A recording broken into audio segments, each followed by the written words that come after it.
तो स्वागत है मेरे YouTube चैनल पर और एक बार फिर से मैं 12th क्लास के फर्स्ट चैप्टर में आपका स्वागत करता हूँ। और ये इंग्लिश का फर्स्ट चैप्टर है, इसका नाम है द लास्ट लेसन।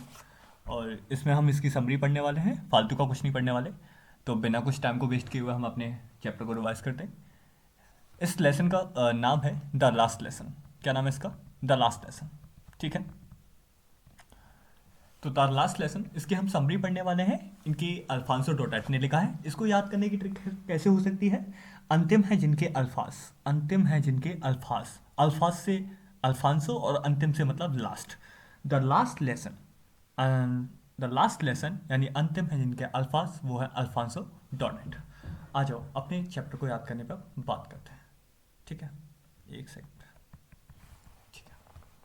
ठीक है, ये जो आपको वर्ड दिख रहा है ना, ये रिलेक्टेंट जो वर्ड दिख रहा है, रिलेक्टेंट, रिलेक्टेंट का मतलब होता है अनमना। यानी फ्रेंच जो था, French is reluctant to go to school. French का मन क्यों नहीं था स्कूल जाने के लिए? तो इसकी स्टार्ट कहाँ से होती है? French started for school very let that morning. French जो है उस सुबह बहुत देरी से, बहुत देरी यानी उस मॉर्निंग में बहुत देरी से स्कूल के लिए जाता है। हिज फ्रेंच टीचर, उसके जो फ्रेंच टीचर होते हैं, एम हेमिल, हैड अनाउंस, उन्होंने अनाउंस किया होता है that he would ask question the class on participle, कि वो क्लास में पार्टिसिपल पर क्वेश्चन पूछेंगे। पुअर फ्रेंच, बेचारा French, did not know even a single word about them, उनके बारे में पुअर फ्रेंड, बेचारा फ्रेंच जो है उसको एक भी वर्ड नहीं पता होता है। And was afraid of scolding from his teacher, और वो इस बात से डरा होता है कि उसको अपने टीचर के द्वारा डांट पड़े। ठीक है, it was a bright sunny day, ये एक चमकीला दिन होता है, उजाले भरा। एंड फॉर अ मोमेंट, और एक पल के लिए, फ्रेंच थॉट, फ्रेंच सोचता है, रनिंग अभी भाग जाने की, एंड स्पेंडिंग द डे, और पूरा दिन बिताने की, आउटसाइड बाहर। ये जो दिन होता है बहुत सनी होता है और इसी मोमेंट पे फ्रेंच को विचार आता है कि वो उसे अब भाग जाना चाहिए और पूरा का पूरा दिन आउटसाइड उसे क्या करना चाहिए, स्पेंड करना चाहिए। द चर्पिंग ऑफ बर्ड्स, जो चिड़ियों की चहकने की आवाज़ है, and the marking of the person soldiers, और जो पर्सन सोल्जर है वो जो मार्किंग कर रहे हैं, वो जो परेड कर रहे हैं, which was much more tempting, ये बहुत ज़्यादा आकर्षक है than the rules of participle, participles के रूल से ज़्यादा। हाउएवर, हालांकि French was able to fight the temptation, friend जो है इस टेम्पटेशन से, ये जो टेम्पटेशन होता है किसी चीज़ से लगा, ये जो बाहर के जाने की जो उसका अट्रैक्शन हो रहा है, इस चीज़ से फाइट करता है। एंड हरिड ऑफ, जल्दीबाजी करता है किसके लिए? स्कूल के लिए, और जल्दी करता है अपने स्कूल के लिए। On his way to school, अपने स्कूल के रास्ते में, French pass the town hall, French जो है टाउन हॉल से पास करता है। एंड नोटिस करता है a crowd in front of the bulletin board, कि बुलेटिन बोर्ड के आगे एक भीड़ लगी हुई है, ये नोटिस करता है। फॉर द पास्ट 2 ईयर्स, पिछले 2 सालों से, all the bad news had come from it, on, पिछले 2 सालों से सारी की सारी जो बुरी खबर है यहाँ पर आती हैं। एंड फ्रेंच ने सोचा अबाउट के बारे में, what the matter was this time, कि इस समय मामला क्या हो सकता है। एस, जैसे कि he was hurrying past watcher, जैसे कि वो पहले से ही देरी में था। Watcher the black Smith, black Smith जो है उनको वॉच करता है, कॉल्ड आउट, उसे बुलाता है। एंड और कहता है that there was plenty of time to reach school, के स्कूल जाने में अभी बहुत समय है। फ्रेंच ने सोचा that he was making fun, कि वो उसके साथ मजा कर रहा है। And reach the school painting, और शीघ्र ही स्कूल पहुंच गया। ठीक है, आगे बात करते हैं। एम हैमिल का स्ट्रेंज बिहेवियर होता है, स्ट्रेंज का मतलब होता है विचित्र, यानी एम हैमिल जो है उनका जो बिहेवियर होता है वो कैसा होता है, बहुत ज़्यादा स्ट्रेंज हो जाता है, स्ट्रेंज। ठीक है, हाँ बात करते हैं। M Hamel's stance behaviour, M Hamel का stance behaviour. When French reached school, जब फ्रेंच स्कूल में पहुंचता है, he was very surprise to find that everything was quiet, सब कुछ सांस देकर ना वो बहुत ज़्यादा कैसा हो जाता है, सरप्राइज होता है। यूजुअली सामान्यतः व्हेन द स्कूल बिगिन, जब स्कूल प्रारंभ होता है, there would be a great commotion, तो वहाँ पर एक हल्ला गुल्ला होता है, एंड एक्टिविटी और एक्टिविटी होती है। Friends had often counted on the commotion to get his desk unnoticed, फैन जो है अक्सर काउंट करता था कॉमिशन को, हल्ले गुल्ले को, to get his desk unnoticed, उस अननोटिस डेस्क पर, अपनी अननोटिस डेस्क पर हल्ला गुल्ला काउंट करता था। बट लेकिन that day is then everything was as quite as it was on Sunday morning. लेकिन इस दिन सब कुछ ऐसे शांत था जैसे कि संडे मॉर्निंग को होता है। फैंज ने नोटिस किया that all of his classmates were already in their seat, कि उसके सारे के सारे जो क्लासमेट्स हैं वो पहले से ही अपनी सीटों पर हैं। And M Hamill was walking up and down with his iron ruler under his arm. और एम हैमिल जो होते हैं वो आगे पीछे हो रहे हैं, कैसे? अपने आर्म के नीचे आयरन रूलर को दबाए हुए, एक छड़ी को दबाए हुए। He had to open the door, वह दरवाजा खोलता है, and reach his seat in front of everybody, और प्रत्येक के सामने अपनी सीट पर पहुंच जाता है। ही वॉज ब्लेसिंग, वह ब्लेसिंग करता है, एंड वॉज वेरी फ्राइटन, और बहुत ज़्यादा डरा हुआ होता है। व्हाट सरप्राइज, क्या सरप्राइज होता है, एंड कन्फ्यूज हिम, उसे क्या सरप्राइज और कंफ्यूज करता है। मोर वाज दैट, कहीं ज़्यादा उससे, इंस्टीड ऑफ स्कोल्डिंग हम, उनकी स्कोल्डिंग से ज़्यादा उसे और ऐसी क्या चीज़ होती है जो उसे बहुत ज़्यादा सरप्राइज और कंफ्यूज करती है। M Hamel spoke very kindly to him, M Hamel उसे बड़े काइंडली रूप से उससे बात करते हैं, and told him to take his seat, और उसे अपनी सीट पर बैठने को कहते हैं। ठीक है, आगे। फेंच नोटिस फेंच नोटिस अनयू French notice many unusual things at school. French जो है उस स्कूल में बहुत सारी अनयूजल, जो विचित्र चीज़ें हैं उनको नोटिस करता है। जैसे कि after French had calm down, बाद में जब फेंच जब शांत होता है, ही नोटिस, वह नोटिस करता है that M Hamill was wearing a special attire, कि एम हैमिल ने एक स्पेशल तरीके का कपड़ा या सूट पहन रखा है, विच ही, जिसे वह वोर ओनली ऑन स्पेशल ओकेशन, जिसे वो स्पेशल ओकेशंस पर ही, अवसर पर ही पहनते हैं। The whole school was so strange and serious prevailed in the atmosphere, और ये पूरा का पूरा जो स्कूल है, the whole school was strange, पूरा का पूरा स्कूल विचित्र सा है। सीरियसनेस, एक जो सीरियसनेस है, prevailed in the atmosphere, atmosphere में छाई हुई है। बट लेकिन what surprised and confused him most was to see the village people sitting quietly on the back benches.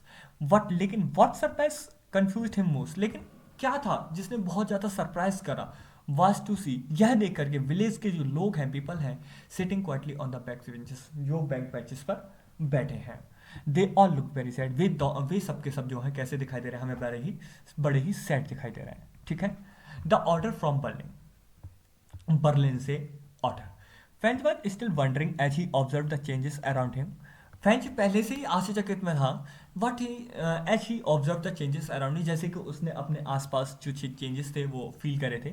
When M Hamill mounted on his chair, जब M Hamill अपनी chair से उठते हैं, and made the deedful announcement, और एक दुख भरी announcement करते हैं। ही टोल्ड द क्लास, वो क्लास को बताते हैं that it was their last French lesson, कि ये उनकी क्लास का लास्ट फ्रेंच लेसन है। The order had come from Berlin to teach only German in schools of Alsace and Lauren.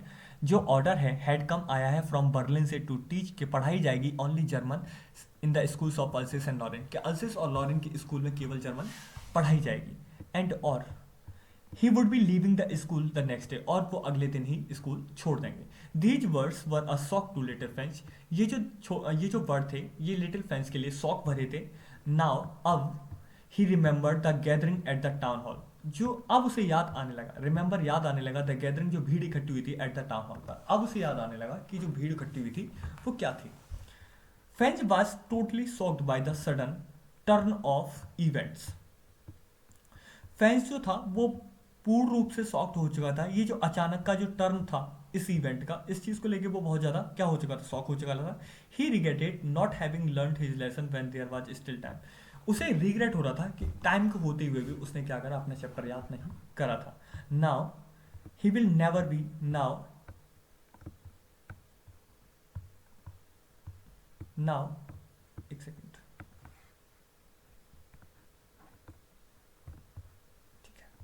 Now he will never be able to learn them, लेकिन अब उन्हें कभी भी याद नहीं कर पाएगा। He had wasted his precious time away from the class, उसने जो अपना प्रीसियस टाइम है वो दूर, क्लास से दूर होकर व्यतीत कर दिया, मैंने वेस्ट कर दिया। Engaging himself in useless activities, अपने आप को यूजलेस एक्टिविटीज़ में इंगेज करके, लाइक जैसे कि seeking birds egg, going sliding on the सार रिवर्स एंड सो ऑन, इसी तरह की और भी एक्टिविटियाँ, जैसे बर्ड्स के अंडे वगैरह और रिवर के पास स्लाइडिंग वगैरह करना, तो ये चीज़ों में उसने वेस्ट कर दिया। हिज बुक्स, उसकी जो किताबें हैं, which are a nuisance to him, जो उस समय उसे बहुत ज़्यादा भारी लग रही थी कुछ समय तक, सडनली अचानक फेल्ट लाइक ओल्ड फ्रेंड्स, अब उसे पुराने दोस्तों की तरह महसूस होने लगी। His feelings for his teacher was to sorted changing, और उसकी जो फीलिंग्स थी वो अब अपने टीचर के लिए अचानक चेंज हो गई थी। The thought that Mr. Hamill M Hamill was going away and French would never see him again. ये जो विचार था कि मिस्टर एम हैमिल अब चले जाएंगे एंड फिर Franz would never see him again, कि अब उसे फेंच कभी दोबारा नहीं देख पाएगा, made him forget all about the high cranky M Hamel. और इस चीज़ ने सब कुछ भुला दिया कि एम हैमिल कितने क्रैंकी थे उसके लिए। French was feeling very sorry for him. French जो है उनके लिए बहुत बड़ा ही दुख महसूस कर रहा है। इट वॉज इन ऑरन, ये सम्मान में था, ऑफ हिज लास्ट लेसन के में, दैट ही हैड पट ऑन हिज फाइन क्लॉथ्स, कि उन्होंने अपने ऊपर जो अच्छे कपड़े पहन रहे थे ये सब उसके सम्मान में थे।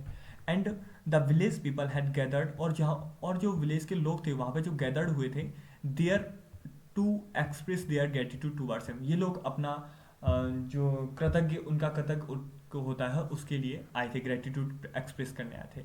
And to show their respect for their country, और वो अपनी कंट्री के लिए रिस्पेक्ट शो करने के लिए, एंड देयर लैंग्वेज, और उस लैंग्वेज के लिए। M Hamel criticise himself and the people Alsace. M हैमिल जो है क्रिटिसाइज करते हैं, किसकी क्रिटिसाइज करते हैं? अपनी और अल्सिस के लोगों की। While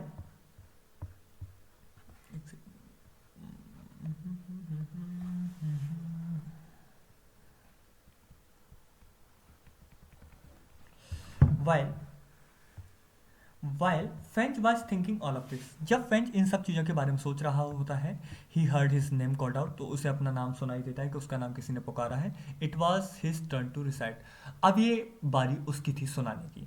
he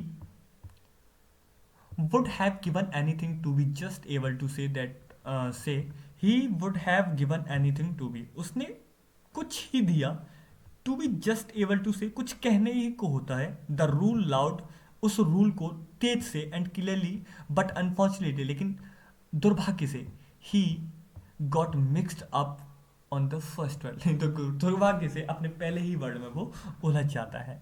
he was ashamed, वह बड़ा ही अपने शर्मिंदगी महसूस करता है, and stood holding his desk, और अपनी डेस्क को पकड़े हुए खड़ा हो जाता है। M Hamel said, M Hamel कहते हैं that he would not scold him, कि वो उसे नहीं डांटेंगे। He criticise the people of Alsace for their habit of putting off learning, वो जो अल्सिस के जो लोग हैं उनको उनकी जो हैबिट है इस लर्निंग को पुटअप करने की, बंद करने की, उसकी वो निंदा करते हैं। For sometimes in the futures, आगे भी फ्यूचर में भी, ही ब्लेम्ड देयर पेरेंट्स, वो उनके पेरेंट्स को ब्लेम करते हैं, for not taking interest in their studies, कि उन्होंने इंटरेस्ट उनकी स्टडी में नहीं लिया।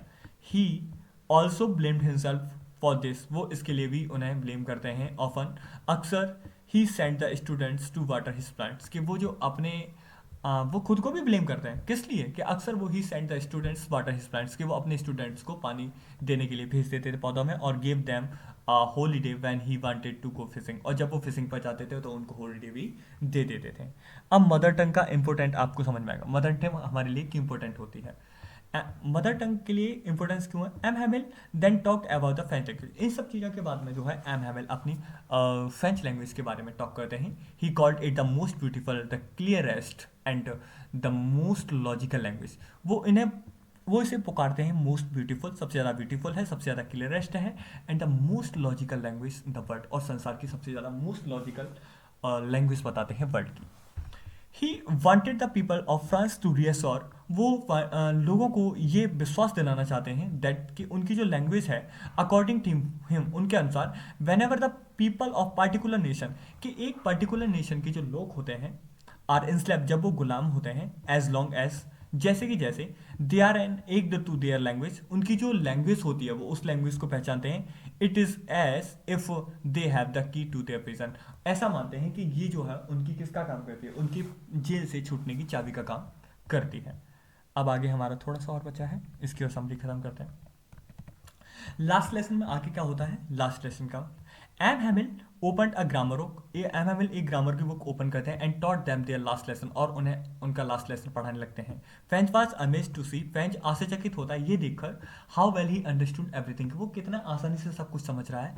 फ्रेंच थॉट, फ्रेंच ने सोचा, दैट प्रोबेबली, कि शायद he never paid much attention, उसने इतना अटेंशन दिया हो इन द क्लास में, एंड और M हैमिल had never explain everything with so much patience, और शायद एम हैमिल ने भी इतना कभी पेशेंस के साथ में किसी को सारी चीज़ों को एक्सप्लेन नहीं किया होगा। आफ्टर दैट, इस सब के बादों में, they had a lesson in writing, उनके लिखने का लेसन आता है। M हैमिल had what new copies for them, M हैमिल जो है उनके लिए नई कॉपी खरीद के लाए थे दैट डे उस दिन।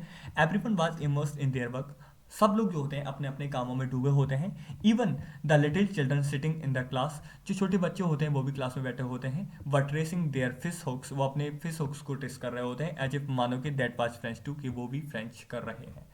द फाइनल गुड बाय, अब उनकी अंतिम गुड बाय होती है जिसमें हम क्या बोलते हैं, ऑल दिस वाइल, इस सब के दौरान M Hamel sat motionless in his chair, M हैमिल जो है मोशनलेस यानी बिना मोशन की स्थिति में अपनी चेयर पर बैठे होते हैं। फ्रेंच थॉट, फ्रेंच ने सोचा that M Hamel wanted to imprint this classroom scene in his mind, कि एम हैमिल अपने माइंड में इस पूरे के पूरे क्लासरूम को सीन को क्रिएट कर रहे हैं। फॉर 40 ईयर्स, 40 सालों से he had given his faithful service to the school, उन्होंने वफादारी से इस स्कूल के लिए सेवा की है। एंड और now his sister was packing their stuff, लेकिन आज उनकी सिस्टर सब कुछ पैक कर रही है। All this must have been really heartbreaking, ये सारा कुछ जो है बहुत ही हार्ट ब्रेकिंग है फॉर हिम, उसके लिए। फाइनली अंत में they had a lesson in history, वो they had a lesson in history, उनका हिस्ट्री में एक लेसन होता है। Everybody everybody became emotional towards the end, और अंत में आते आते सब लोग इमोशनल हो जाते हैं, सब इवन स्टार्टेड क्राइंग, उनमें से कुछ तो चिल्लाना स्टार्ट करते हैं। But M हैमिल had the courage, M Hamel क्या करते हैं, साहस दिखाते थे, दिखाते हैं, and patience to hear every lesson to the last, और सभी को अंतिम लेसन, लास्ट लेसन सुनाते हैं।